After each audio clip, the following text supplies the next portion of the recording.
What up, indoor hydroponics, outdoor organics, and what you're looking at is a pint jar halfway filled with worm castings, a handful of fish bone meal, a handful of just plain fish meal, and a handful of azomite to fill up the jar, and that is all I've got going on here. What I have is about 12 inches of wood chips towards the end of my garden bed, and that's to kind of keep the soil from running off into the road. It's kind of just like a barrier there. And I didn't think it was so deep when I bought these plants, which were on sale for $1. Um, so as I was digging down, I tried to get as deep as I could to try to get to the soil, but it never did. So these things are planted in straight wood chips. So that and that alone, I thought was going to be a massive failure with regards to this plant's health. But as you'll see, it wasn't. Two straight neck squash, yellow squash, summer squash. I love that stuff. In one of these burpee transplants, there's two in there. Normally, you would, thin one out and leave the healthiest plant and just plant that. I'm really glad I didn't. I didn't think this would be a successful grow, just growing in wood chips, and what amendments I could put in there. Is all those roots are sitting in. So I just left both plants. They both looked fairly healthy outside of the fact that they were starved for nitrogen because they've been sitting on a shelf in a big box store. So I left them, and I am growing them as twins. And again, I'm really glad I did that. I mean, you can get twice the harvest and get a twofer for one transplant. So I thought that was pretty cool. They, like I said, they were starved for nitrogen, these things, because the leaves were yellowing, especially the initial leaves.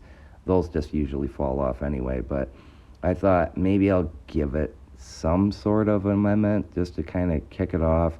Wanted to keep the grow organic, and I'm thinking I'm going to grow organic and more or less fresh wood chips, non-broken down. So these things are going to last about a week and then fizzle out. So I thought I'd give them a fighting chance. Couple of tablespoons, maybe about 3 tablespoons of extracted kelp meal. So liquid form of kelp meal. Got it at the head store for, I don't know, half off. It was near expiration. That stuff will still work. I'm not looking for much out of it, but I think it's like 1% nitrogen. So mixed that up, gave it to some of my plants, but primarily I mixed it up specifically for these yellow straight neck squash. I thought that would give them a boost, and it sure did. About 3 weeks later, these plants have grown 50-fold. And like I say, they grow away from each other, so those twins are like, I thought they'd get all tangled up and messed up, because normally I just plant one plant at a time. I'm so glad I did this, because naturally they know how to grow away from each other so that they get the most sun and nutrient and water as possible. So got some really good plants going here. As always, every single time I grow a squash, I get powdery mildew. No matter where I plant it, what I do, that stuff is in the air in Michigan in the summer, or at least in my area it is. And it just honestly can't be controlled.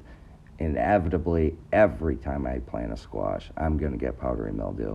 And so what you do is you just try to take care of the plant for as long as possible, get as much harvest as you can, and remove those leaves as soon as you can.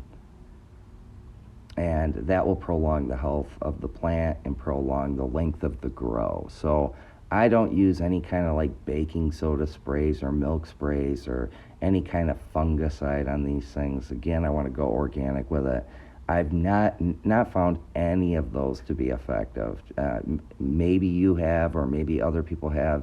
Those are kind of like the old school methods of controlling or powdery mildew or trying to eliminate it. Again, I've tried all that stuff in years past. Never had good luck with it. So try to get the affected leaves as soon as you can. Get them out of there. Get them into the woods as far away as possible from the plant. And the goal here is just to kind of prevent the spread. Now, what I'm doing here is trying to illustrate when to harvest these things. And you do a little thumbnail trick into them. Now, if you can poke your thumbnail through them, they're still tender enough to harvest, but you really want it at that light yellow stage before it starts to turn dark yellow. Those will still eat up fine, and I think that one's an interesting one, two of them stuck together, but nonetheless, you want to get them in that yellow, that soft yellow stage. That's when they're tender and they fry up really good. I always fry all my squash in salt, pepper, garlic powder, and just fry it in butter. That shit is amazing. Anyway, got plenty of squash still coming on. This thing is going to continue to feed the family for months to come, or until it gets cold, or until the powdery mildew just takes over and takes out the plant. At that point, you still have time, or we still have time, to even do another transplant of these things. So take care of your plants, keep them watered, get that powdery mildew out of there as soon as you start to see it. In fact, I let it go a few days too many, like I did the first vegetables on this plant. But with that said, we should be able to continue to harvest off of this for months to come.